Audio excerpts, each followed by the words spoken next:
These charges you saw in the firearm charges are the lowest hanging fruit in that I think they're the easiest to prove. You don't need to show intent. You just have to show that he's an ex-felon, check, and that he was in possession of a firearm, check. Also, for the second charge of obliterating the serial number, I mean, it is what it is.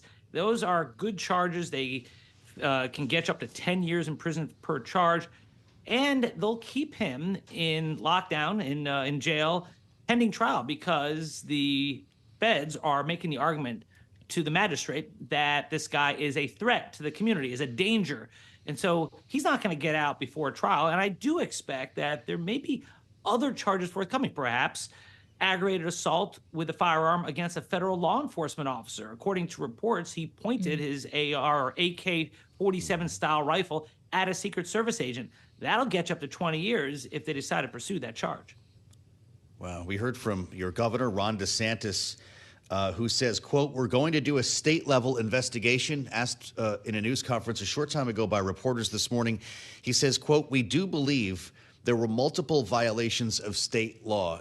Dave, what's the governor talking about in terms of a state-run investigation, knowing the FBI is already at this? How will it work? Well, he knows how to capture headlines. I think he's referring to the Florida Department of Law Enforcement under his control, which is a very professional law enforcement agency.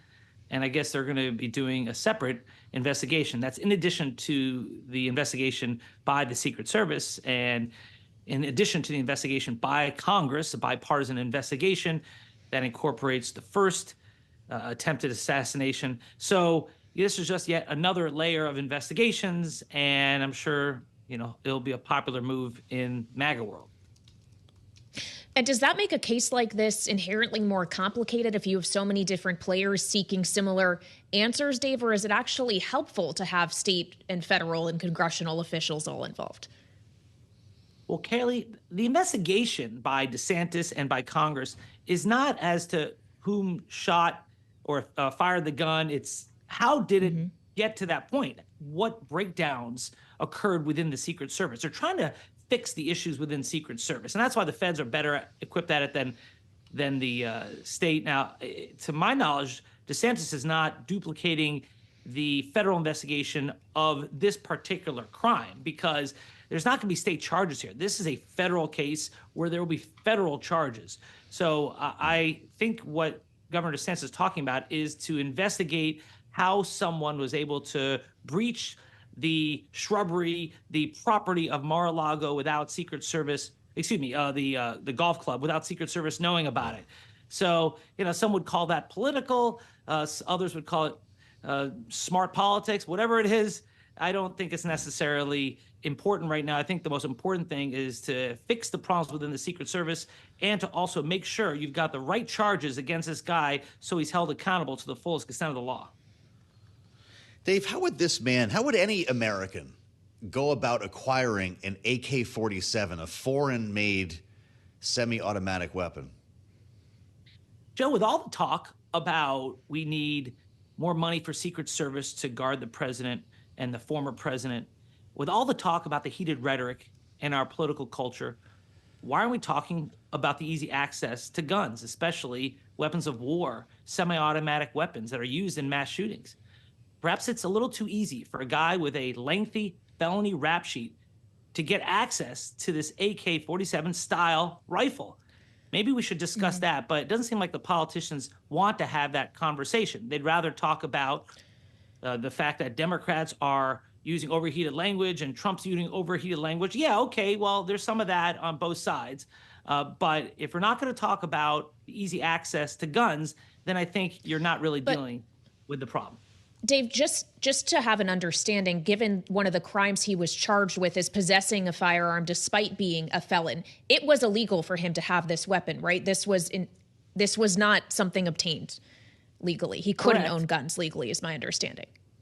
That's correct. But the fact is, you see these weapons still on the streets so easily accessible. You used to have a assault weapons ban in this country. And I know that assault weapons ban was not perfect. But the fact is it made it harder to get access to these weapons. We don't even have that. I mean, that's like bare minimum. You don't even want to try at the federal level to make it harder to get access to these weapons of war. So yes, we're going to prosecute him after the fact for being a felon in possession of an AK-47 style rifle. But why was he able to get such easy access to this weapon to begin with? And until we talk about the easily accessible weapons, like in this case, like the case where the young man in Georgia got access to a simpler weapon and then shot up a school, then we're really doing a disservice, because you're not dealing with the full problem. And meanwhile, we'll do these grandstanding investigations of how the guy got past Secret Service. Okay, that's fine, but you need to talk about the guns, or else you're not talking about the whole problem. As we spend time with Dave Aronberg, Palm Beach County State Attorney, can you bring us in the room for a moment? Yesterday, Dave, we just showed our viewers and listeners a snippet of the sheriff talking in what was, I'm sure, a very stressful moment for law enforcement in Florida yesterday. What was it like behind the scenes? How did the sheriff do?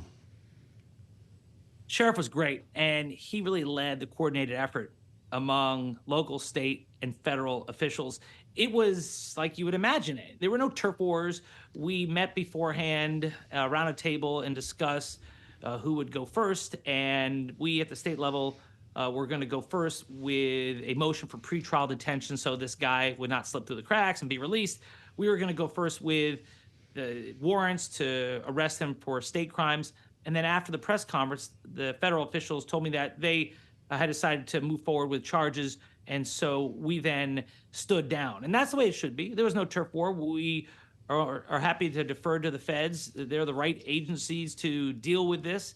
And so we've been working really well together. And there is a press conference again today at 4 p.m. I won't be at this one, but it will be with the sheriff and federal officials. That's the type of cooperation you want to see. And finally, Dave, considering the investigations into the first attempt on Trump's life from back in July are still ongoing, there's many questions still unanswered. How quickly, at least in terms of the legal aspect and the actual prosecution of the suspect in question, do you expect this process will play out? Well, as compared to the first one, you have a live suspect, and we want to know exactly what motivated him. It's important to know, so we're going to look thoroughly through his social media, through all his statements, all his posts.